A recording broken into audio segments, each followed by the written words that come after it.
Bienvenue à toi sur ma chaîne YouTube Le Monde de GG. Aujourd'hui, j'avais envie de parler de manipulation. Quelle est ma vision de la manipulation?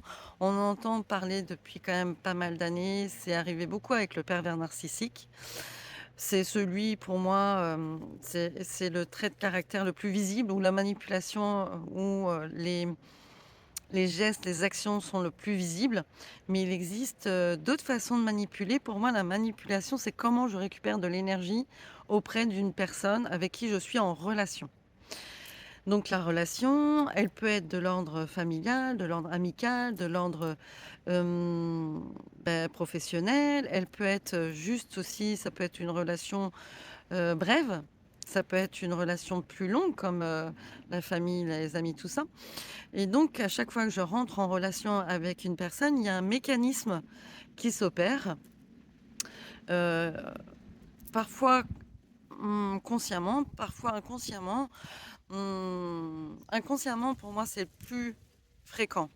Pour moi, c'est vraiment le plus fréquent et quand c'est consciemment, c'est parce qu'il y a des comportements qui sont très, très forts, comme de la colère, comme, des critiques, du jugement, des choses exprimées très, très fortes. Alors qu'inconsciemment, ça peut être plus subtil et cetera. Moins visible justement, quelque chose qui se passe, vraiment, en dessous en fait. Mais ça existe aussi. Tous les cas de figure existent. Pour moi aujourd'hui, on est plus sur de l'inconscient que sur du conscient. Bien c'est pour ça que je dis souvent le pervers narcissique qui est le plus connu, ben lui, hem, il a des traits de caractère et des comportements tellement poussés vis-à-vis de l'autre que, ça les rend visibles. Il isole, il critique, voilà donc oui, on voit en fait. Mais il y a d'autres façons de récupérer de l'énergie. On peut aussi parler de vampirisation. Voilà, c'est le côté vampire. C'est pas forcément, lié au sang, alors j'aime bien rapprocher ça.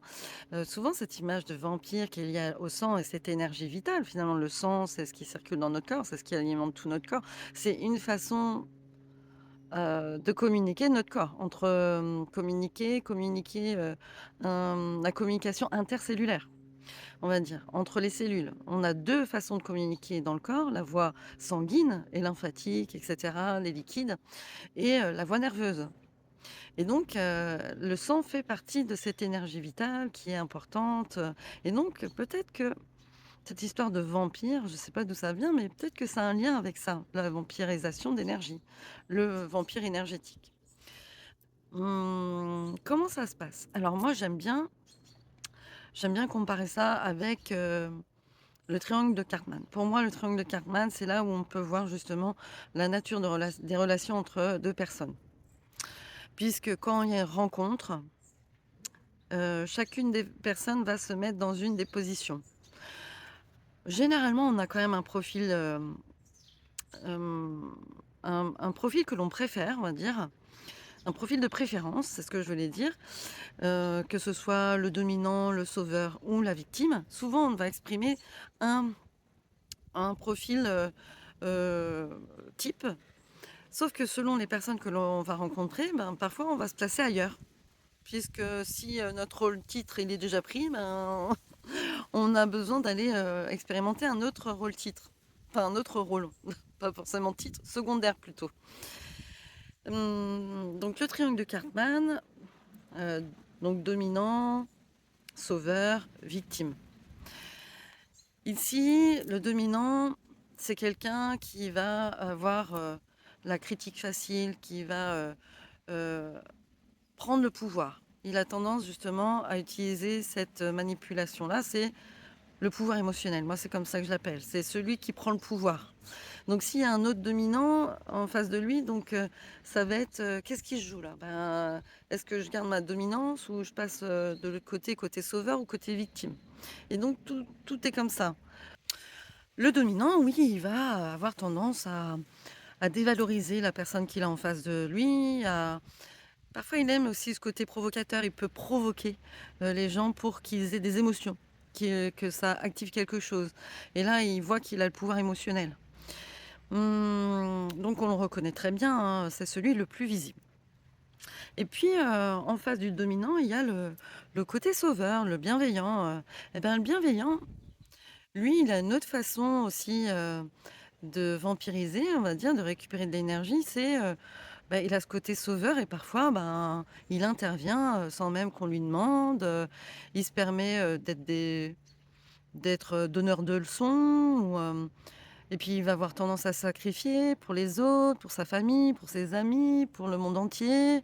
Il va sacrifier son temps, son énergie, et puis il va vouloir, de la reconnaissance, montrer que, bah, il y a un côté perfection aussi, recherche de la perfection chez le sauveur qui est, oui, qui est quand même, assez important.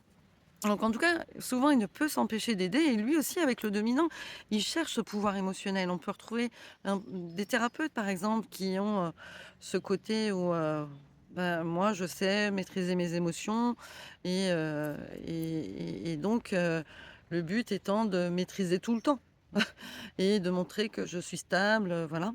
Le sauveur, il peut aussi user de son charme pour convaincre, les autres de le rejoindre. Donc ça, c'est encore, autre chose, mais parfois, le sauveur, il aime pas qu'on lui dise non. Il veut qu'on lui dise: «Oui, tu as raison, j'ai ça, j'ai ça». Quand on lui dit non, il est frustré, donc il essaye de convaincre. Si on lui dit non, il va insister. Donc il y a un côté où, il y a un refus, de respecter le non, heu, ouais, de l'autre. Et dans ce cas-là, il aurait tendance à abuser de son pouvoir, abuser de son charme pour justement, en venir à ses fins. C'est-à-dire que les autres, le trouvent, merveilleux, comme un gourou un peu. Et puis le dernier profil, c'est la victime. La victime, donc elle est plutôt en dessous là, dans le triangle. Autant, le sauveur et le dominant sont sur la les même ligne, que la victime, elle se retrouve au bout du triangle, en bas. Et donc la victime, elle, c'est différent, elle prend pas sa place, elle. La victime, elle est dans, je me plains, je suis pas bien, je suis pas bien dans la vie et donc il faut m'aider ou il faut faire quelque chose avec moi. C'est un peu ça la victime, pardon. En tout cas, c'est souvent quelqu'un qui subit la vie et et qui peut même en arriver vers, l'indifférence. C'est-à-dire qu'envers tout ce qu'elle vit, elle peut être indifférente, sans émotion, sans état d'âme, tellement c'est fort. Ça peut aller jusque-là ou soit avec plein d'états d'âme.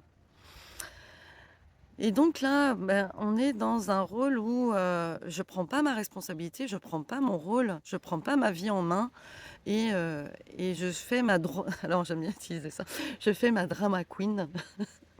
Je fais ma drama queen et donc je suis dans l'exagération des émotions souvent. Celui qui est indifférent, c'est celui qui a le cœur complètement fermé et qui, en fait, il utilise une autre stratégie. C'est aussi la victime, mais son cœur est tellement fermé qu'il fait plus la drama queen. Il essaye de faire en sorte que la personne en face, souffre autant que lui ou de faire souffrir. Bon, c'est un peu encore, alambiqué, mais oui, oui, c'est de moi je souffre, donc toi aussi tu vas souffrir parce que tu m'aimes et qu'il y a pas de raison que tu ne souffres pas pour comprendre, comment je suis. Donc là, on est quand même dans un truc psychologiquement, voilà, c'est tordu, mais l'ego, notre ego, euh, eh ben, a tellement l'habitude de fonctionner comme ça que pour lui, tout est normal, quoi. Ici, les antidotes. Alors, avant de parler d'antidotes, j'ai déjà parlé de mécanismes. Donc, entre le sauveur et le dominant, on est plutôt sur qui va prendre le pouvoir émotionnellement. Donc, celui qui reste stoïque qui a le pouvoir, celui qui réagit, mais il l'a perdu. Entre le dominant et la victime, on est plutôt dans le côté culpabilisation. Que ce soit la victime ou le dominant, on culpabilise l'autre. Voilà, de ne pas faire ci ou de faire ça, ou etc. Ou d'être comme ci, d'être comme ça. Et entre le sauveur et la victime, on est là dans le sacrifice. Qui se sacrifie le plus dans la relation? Est-ce que le sauveur se sacrifie plus que la victime? Ou est-ce que c'est la victime qui sacrifie plus que le sauveur? Voilà, qui donne plus de son temps, de son... Et dans une relation, on peut aussi passer, d'une relation, de bienveillant à dominant, à une relation dominant-victime ou sauveur-victime. En fait, on peut faire, la boucle, hein, surtout dans une relation sentimentale. La relation sentimentale, elle nous permet quand même, d'expérimenter, beaucoup de choses, dans la relation parce que c'est celle qui est la plus forte, la plus intime et donc c'est important ici de comprendre pourquoi la relation sen alors, de comprendre pourquoi la relation sentimentale, elle est aussi forte. C'est parce qu'elle nous permet d'expérimenter, tous ces, j'allais dire travers, mais tous ces profils-là plutôt. Le triangle de Cartman on peut s'en sortir. Il y a des antidotes pour sortir de ce triangle. Ça peut être intéressant aussi de lire la prophétie des Andes qui parle de ces relations énergétiques, alors plus en carré, mais on retrouve, dans la victime et l'indifférent, moi je les mets tous les 2 dans la victime et on retrouve la même chose. Et donc on peut s'en sortir. Comment on fait pour s'en sortir? C'est de ne pas rentrer dans le jeu émotionnel ou de pouvoir émotionnel qui se joue ici. Et donc, par exemple, le dominant, lui, ce qui est important pour lui, c'est de prendre conscience de ses, mots, de ses comportements, de ses gestes et sortir justement de, cet inconscient parce que, voilà et de cet instinct de, toujours dominer l'autre et se demander pourquoi il fait ça. À chaque fois, de toute façon, il y aura la question: «Pourquoi je me comporte comme ça?» Le, sauveur, lui, pour vraiment sortir de ce triangle infernal, il a besoin d'aller plus se détacher.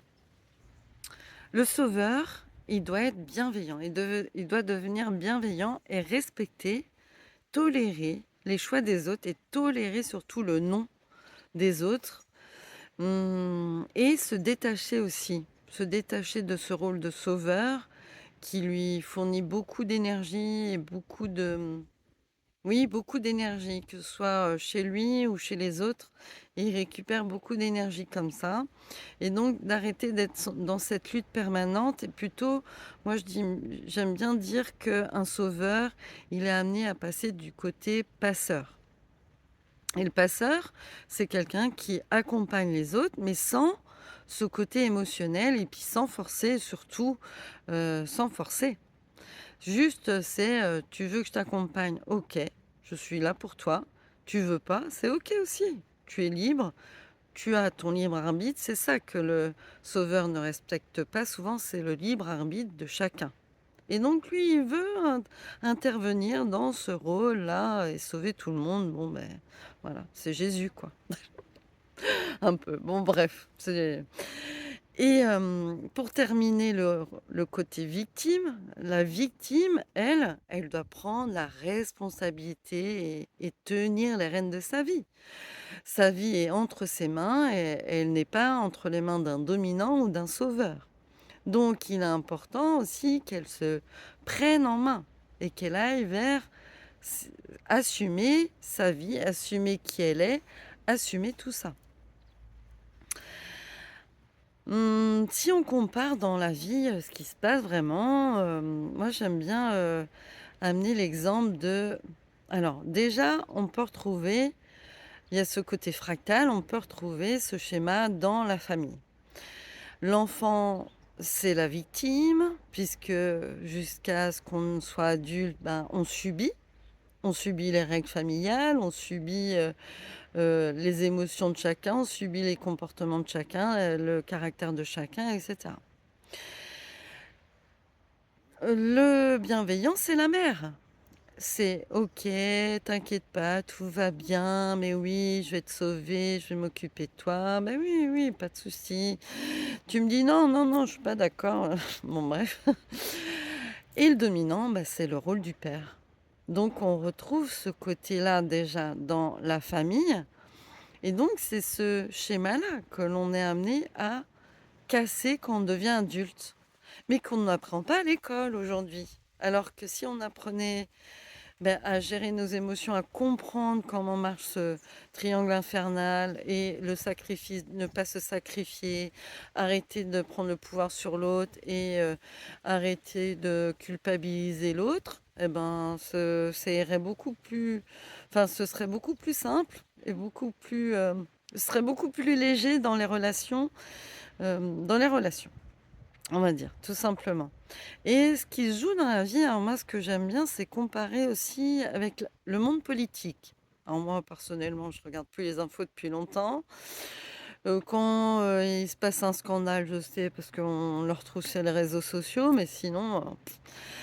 le monde politique, eh ben, on peut voir, alors on peut prendre l'exemple du gouvernement français, puisque nous sommes en France.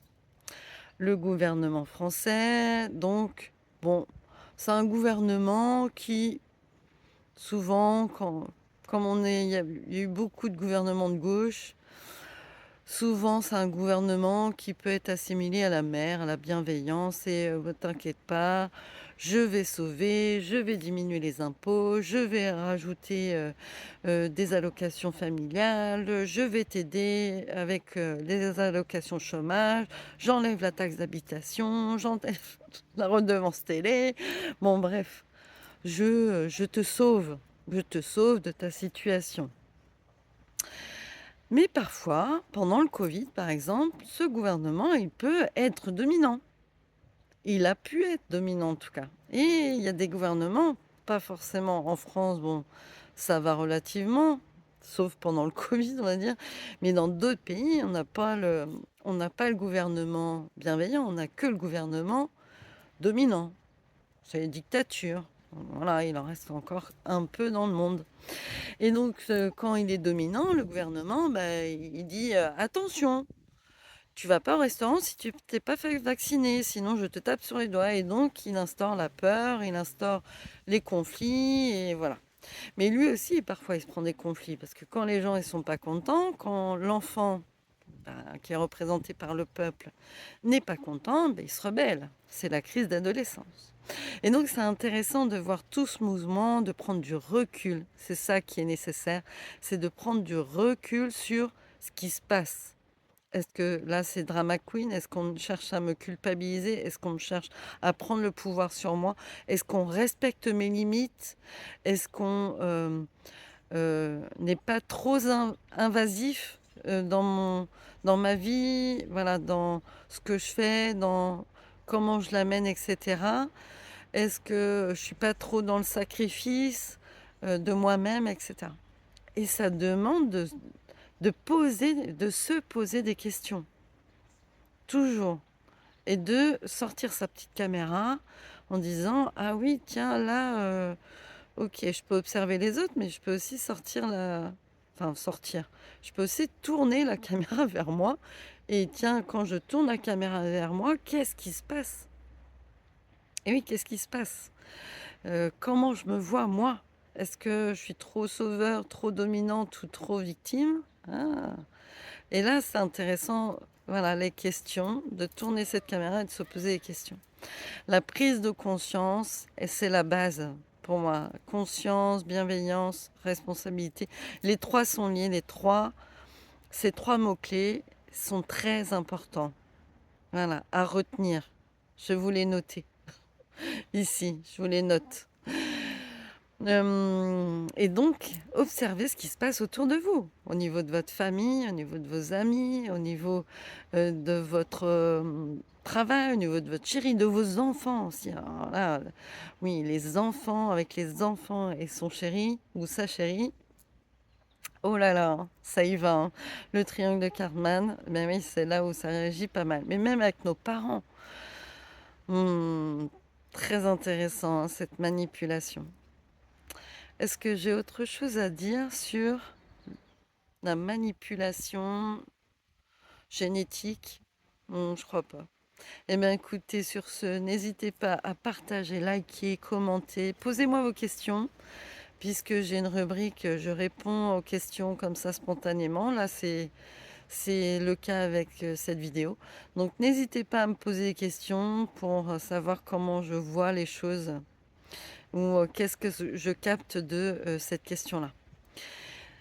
Eh bien écoutez, merci, je vous fais des bisous et je vous dis à bientôt.